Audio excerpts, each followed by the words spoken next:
Streaming on clickorlando.com. You're watching News 6 at 10. I would be scared. The guy's weird. We watched him jump over the fence and look in my bedroom window. So this has happened before? It's happened a lot. Now on News 6, talk about creepy. That woman has video after video of a guy creeping around her house, trying to peek into windows. How police hope you can help. And just into News 6, parents vote for a big school switch. Their neighborhood elementary is changing to charter, and the vote wasn't even close. Why they say it's the right move for their kids. Instead of driving around the house hoping for luck that we could find someone in the neighborhood, we use the drone. New insight tonight after police drones spot a missing senior after just minutes in the air. Hear from the pilot who found the man confused and bleeding. And it cost taxpayers more than $250,000 to renovate it. Now, an arsonist has burned a bathroom building at a local park. The damage and what it will cost to repair.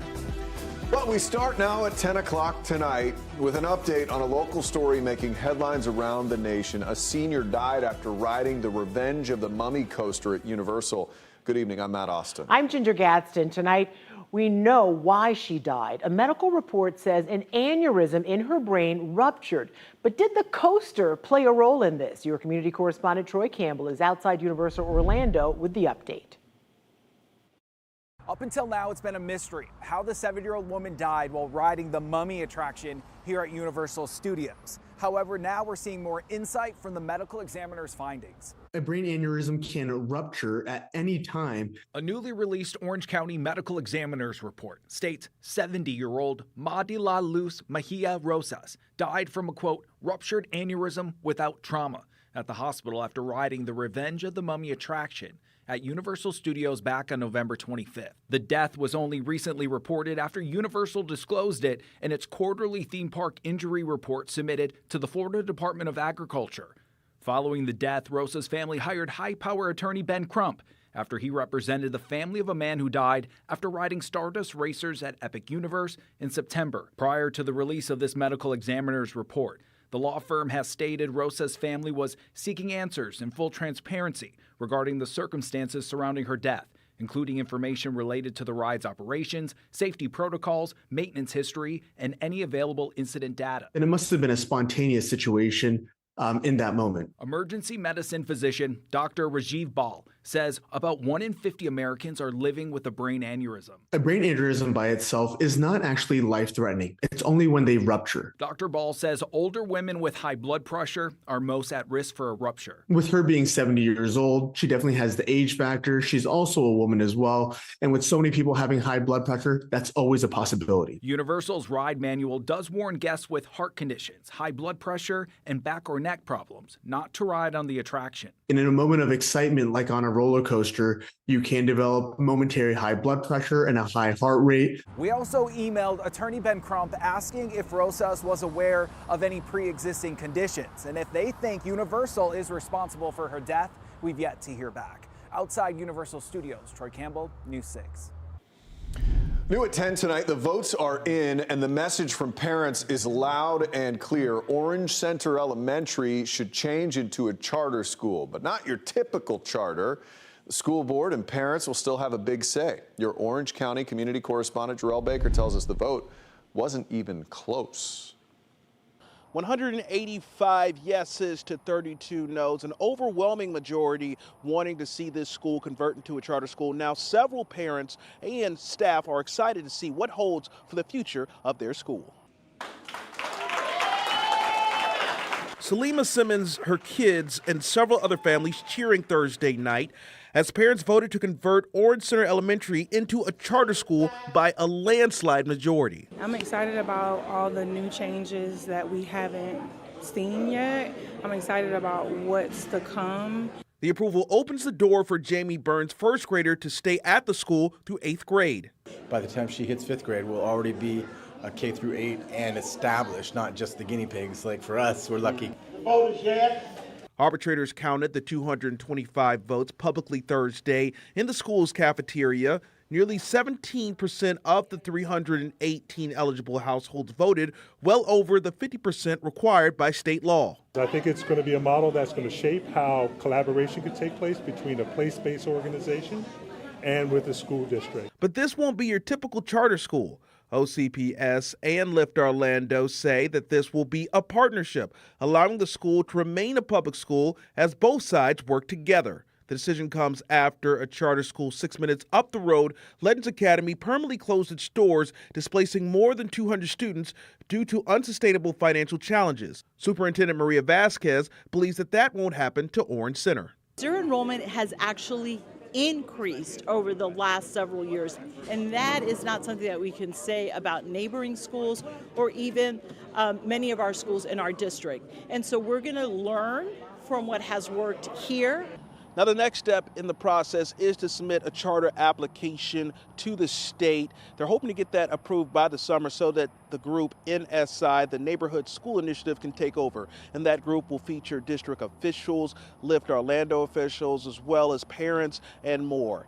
I'm your Orange County community correspondent, Jarrell Baker.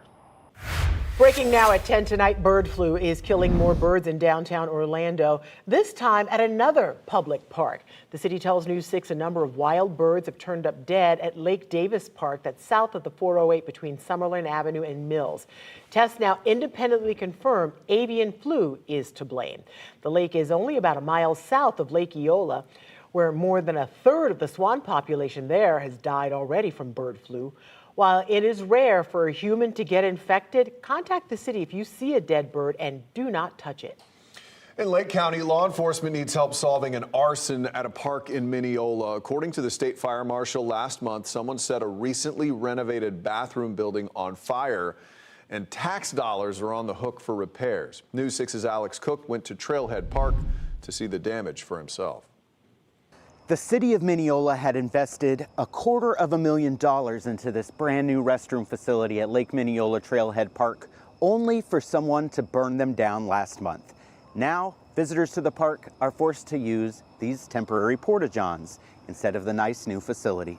The state fire marshal is on the case, and Crime Line is offering a reward of up to $5,000 for any information leading to whoever did this. I've been talking with people out here at the dog park about how one person's actions can impact the whole community trying to enjoy this beautiful public space. Right when they reopened it, the men's side shut down for a while because apparently there was some vandalism on that side, and so the men couldn't use that side, obviously. And then probably about 2 weeks after that, we came one day, we could smell the smoke down the street, and we're driving along wondering where that's coming from, and lo and behold, as you can see, that's the condition of it. Again, anyone with information is urged to contact Crime Line at 800-423-TIPS. Any information that leads to an arrest could net you $5,000. In Mineola, Alex Cook, News 6. A Sanford neighborhood is on alert tonight because of the man seen here on a woman's surveillance video. She has spotted him several times on surveillance video after surveillance video, and even in real life. Now, police are asking for your help to find him. Your Sanford community correspondent, Catherine Silver, spoke to the woman and her neighbors. It's 12:40 in the morning, 2 days before Christmas, and look at this man crouched, creeping around the front porch of this home in Sanford. It's terrifying. I mean, the amount of paranoia that I have. It didn't stop there. Police say the same man has also been in the backyard. It was in the middle of the night. We watched him jump over the fence and look in my bedroom window. The woman whose security camera captured the video says it scared her so much she doesn't want to show her face on camera. She did share more pictures of the prowler. I have one video of him pulling out a digital camera and turning it on. So this has happened before? It's happened a lot.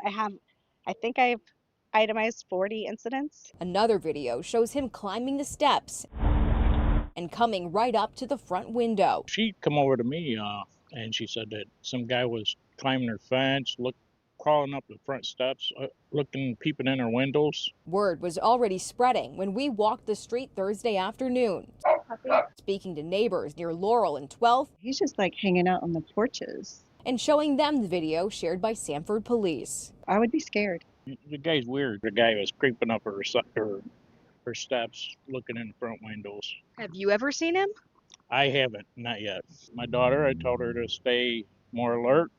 You see anybody out there, get back in the house, let me know. Sanford's police headquarters are less than half a mile away. Investigators here say, based upon what they've been told, this is a possible peeping Tom. They're building their case by asking for anyone who might recognize him or who might have more surveillance video to come forward. In Sanford, I'm Catherine Silver, News 6. Neighbors in another corner of Seminole County are talking about a pricey pool problem. Yeah, one that is costing taxpayers tens of thousands of dollars to solve. Around about the middle of September, I noticed he was building a pool. So I had no idea until they dug the hole. They dug a hole in the front yard of a family's home, not the back, and they had permission to do it. I got to see firsthand what led to a major mistake. He came over here, looked around to see if anybody was looking, and he shoved it in his pants. You heard that right. It is your Florida story of the day, delivered right to you. $77 worth of brisket shoved below the belt. Wait till you hear what else they found when a grocer caught up with this beef. The remote will sync with the drone, and the drone can be airborne within about 2 minutes. But first, 2 minutes was all it took to make a potentially life-saving rescue. Hear from the pilot who found a senior confused and bleeding who had wandered away from his home. That's next. Jonathan. Much warmer tonight, then it's going to get even warmer through the weekend, potentially breaking records by Sunday. We're going to break down your forecast at about 10:19. You're watching News 6 at 10 on a Thursday night. We're covering Oviedo, Palm Bay, and all of Central Florida. This portion of the news is sponsored by Central Florida Honda Dealers.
Now on News 6, insight into a police drone rescue in Lady Lake. This time last night, we first showed you how that drone spotted a missing senior. Yeah, he was bleeding and confused, but was getting help minutes after it went airborne. Your Lady Lake community correspondent, Ashley Garrett, got a demonstration from the drone pilot. And it was this very drone that was used as part of those search efforts. I'm here now with Officer Robert Chelsea with the Lady Lake Police Department. He's one of 2 policemen who responded to the scene. And take a look back at that drone. Once it went up, it wasn't long after it came back down, giving both police and that man's wife a sigh of relief.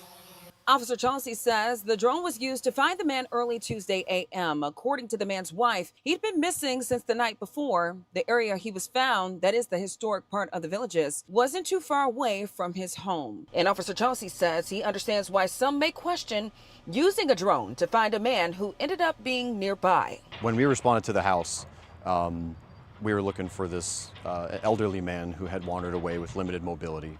And instead of driving around the house hoping for luck that we could find someone in the neighborhood, we used the drone because it's more efficient to find people. We can get a bird's eye view of a much larger area as opposed to being stuck in a vehicle just driving street by street. The drone can be airborne within about 2 minutes. And then it's just a matter of establishing a search pattern to look for someone. In the police drone video shown first on News 6 Wednesday night, you can see the man walking slowly to and with police. And making things even worse, the man was walking along an active golf cart path. We're learning when police approached him, he was covered in blood. It's believed he took a fall while he was out. And another issue at hand, it was a really, really cold 36 degrees outside. And police say they're very, very grateful things didn't turn out worse. In Lady Lake, I'm Ashley Garrett, News 6. Well, it's the talk of one Seminole County neighborhood, a family's plans for a front yard pool. Approved by mistake. I found out it's costing taxpayers tens of thousands of dollars, money the county is using to metaphorically dig itself out of a hole by instead filling it. Around about the middle of September, I noticed he was building a pool. So I had no idea until they dug the hole. This is the hole for a pool that's technically in the front yard of this home on a corner lot. After seeing the hole, Jason White, who lives across the street, called the county building department. And the next thing I know, they put a hold on it. Turns out the county issued the permit in error. To correct this mistake, the county told the homeowners, Robbie and Melissa Taylor, they would need a variance. We're actually the pool builder as well.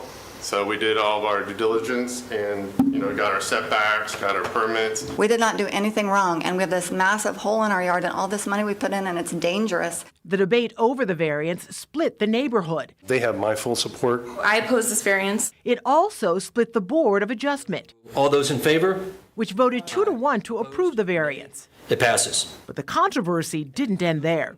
2 days later, the county fired the code enforcement employee who originally approved the pool. In this disciplinary action form obtained by News 6, the county calls the approval a mistake that does not comply with code requirements. Per the zoning code for corner lots, the red is where you're not allowed to put a pool. And this where's is all, the pool? The pool is right here. Right in it's that totally L. in the red. And you are directly impacted. I'm directly impacted. While White was considering his next steps to stop the pool, the hole was suddenly no more. As quickly as it appeared, it was gone, leaving neighbors like Cheryl Anderson confused. It was kind of silly to everybody, that I know. It was just like, what's the big deal? Turns out the big deal is this settlement between the county and the Taylors. $40,000 used to fill the hole and return the property to its original condition. Taxpayer money for the county to dig itself out of the hole it created. Now, in exchange for the $40,000, the Taylors had to request the variance be terminated, which it was. And I recently caught up with them. They did not want to go on camera for legal reasons, but they told me that they were disappointed and just want to put the whole ordeal behind them. Interesting story. I hope the neighborhood can move on. And heal and they can all be friends again. Yeah, your neighbors. Well, now to what I think is the most interesting story of the night. You could call it a high-stakes caper in South Florida. Police in South Florida have a beef trying to find a very bold thief. All right, have I gotten it all out? Oh, it's I gone. think so. All right, you have to see it to believe it. Caught on camera stuffing high-end steaks down his pants. Our CBS affiliate in West Palm Beach says that the guy casually walked into the family-owned market in Aventura Monday, looked both ways, and then grabbed a big brisket. The store's owner was blown away. He came over here, looked around to see if anybody was looking, and he shoved it in his pants. This is $77, but to shove it down your pants is not easy. Yeah, we were shocked. That's why when he came back the one steak, I thought, okay, I got it back, what he stole. And then when we found out there was this thing in his pants, it was unbelievable. It's just like shocking. An old Buccaneers coach once said, "No risk it, no brisket," right? The store owner says the beef bandit went to a Publix across the street. When confronted, he also had a bottle of wine somehow in these jeans too. They got their stuff back. The guy ran off though before the cops could get there. No, is it Biscuit? Yeah, no risk it, no biscuit. Bruce Arians, it's your Yeah, Bucks yeah. coach. No, I know exactly who Yeah, it is, but he I didn't didn't- think he said Brisket. He didn't. I just, I was Misquoted him. added All right, got it. All I added right. a letter. I thought you'd get it. Meteorologist Jonathan Kagas, please save us. Yeah, that was a little rough. It was not rough though. You too? It's the weather. It's finally awesome outside. Unless you liked it really cold, we do have a live look outside downtown Orlando with our Light Orlando Delivering Hope sky cam. Just have a few passing clouds out there. Air temperatures back in the low 60s. The breeze out of the northeast at about 5 to 10 miles an hour tonight. Nice and comfy in Palm Coast. We're at 58, 59 in the Villages. Kissimmee, we're at 66. Holopah, we're back to 65. Tomorrow morning, we're waking up to air temperatures right around 60 in Orlando, 54 in the Villages. Palm Bay, we are checking in at 61 degrees. The warm-up is going to continue, and then we're going to keep building on that over the weekend. Rain chances only at about 10% tomorrow, stray sprinkle in the mix. Otherwise, it's going to be a day very similar to what we had today. However, we're going to add about 3 or 4 degrees on top of what we topped out at today. That puts us, again, right around 80 degrees, and we continue to move up from there. Look at this. We're jumping into the lower 80s on Saturday. We're talking mid to upper 80s on Sunday. Orlando's at 86. That would tie a record set back just a couple of years ago in 2023. Melbourne, we're at 84. Sanford, 85. Everybody in the ballpark. Florida will be the place to be. I'm sure you heard of it. We've talked about it really since last week. This gigantic winter storm that takes shape over the weekend.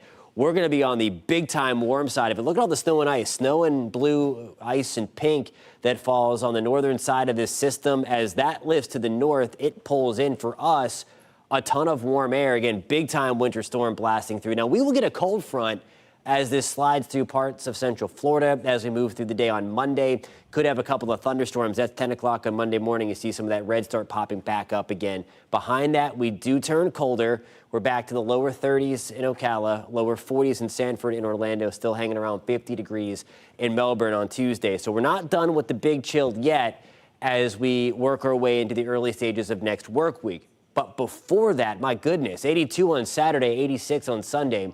We're back to the low 70s on Monday as that front comes through, 30s and 40s on Tuesday. Ginger, you mentioned this earlier. Keep the heavy jacket around. If this were to go out 10 days, I think maybe the coldest air of the season comes in. We're not done with In the 10 Arctic. days? Of the season? Of this, yeah. We just had that, Jonathan. We can't You have it remember the beef I had with that? Yes. Well, it's coming back. It might be We don't bigger. have than My 20 gosh. minutes for Jonathan to get on the soapbox.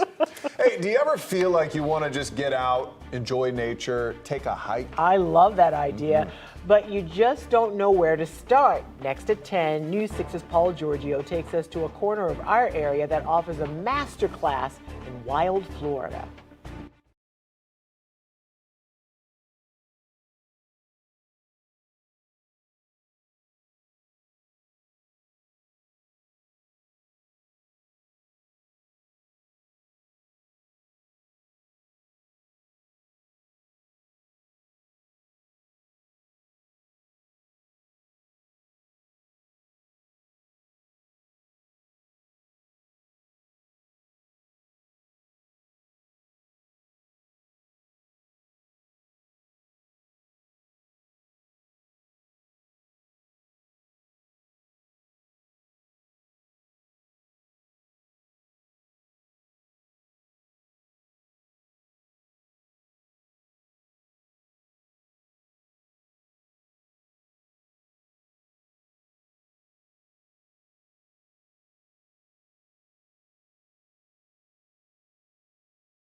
Do you ever feel like you want to get out into nature, maybe take a hike, but you just don't know where to start? I'm News 6's Paul Giorgio, and I just pulled into Princess Place Preserve in Flagler County, where once a month they offer free guided tours of their land management areas. It's like a master class in wild Florida. Okay, folks, you all set to go? All right, so since we happen to be here, I'll start pointing things out right here because there's already cool stuff to look at. There are about 1,500 acres at Princess Place Preserve. This is a sable palm. It is the state tree of Florida, but it's not actually a tree. Hear that high-pitched sound? Ralph Risch flying over, those are cedar waxwings. Has a story for just about every inch. I could be an AI. That's right, I'm an AI biologist. No. Right, good call. The forestry supervisor learned everything. These are lichens. The old-fashioned way. We haven't gotten 100 yards, and you've told us so much. How do you know all this stuff? It's just cool to me. And I've been in field biology for most of my life. Aside from my time in the military and working in retail, I've been doing field work and field biology. Today, he's our guide for a program called A Walk in the Park. It's a journalist hiding behind that hickory tree. Nothing escapes his keen eyes. Just come out of the woods. He's just emerged from his chrysalis, and he's come out now into his natural state where he will start filming. One of the things they do is they ask questions. And humorous observations. The goal is to educate people about the properties that their taxes pay for so that they can use them to the best effect for them. And for me, it makes people happy. I think he's humorous, which is wonderful, extremely knowledgeable, makes me wonder why I became a nurse. I should have been a biologist. That's the nurse straight in. That's it, right up there. Cindy Richardson was here with her family. And we were really excited to hear about this walk. She says it's a chance to take a break from her office job. It's a lot more than what I bargained for, a lot more than I anticipated. And I'll probably come back and do this walk independently, but I'll have a much better understanding of what I'm looking and seeing. I see you have your binoculars, your phone for pictures. Yes. Taking any good ones yet? Yes, I've taken quite a few. I would think it's for people who just maybe aren't too sure about getting outdoors and need a little guidance. Sometimes that's the case. Sometimes you have people who are outdoors all the time. They just want to do it with someone else who might know local stuff. Which is good because I do know local stuff. This is Kunti. They were around in the time of the dinosaurs, so I just call them dinosaur plants because it's cool. If I can put one thing out here that someone says, wow, that's really cool, and that they know that that's not going to be in their backyard, it's going to be out in a place like this, then I feel I've done my job. In Palm Coast. Anyway, there you have it. Paul Giorgio, News 6.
Thank you so much for joining us for the news tonight. You can find all of tonight's stories plus breaking news on News 6 Plus. Have yourself a great night. We'll see you at 11. Bye.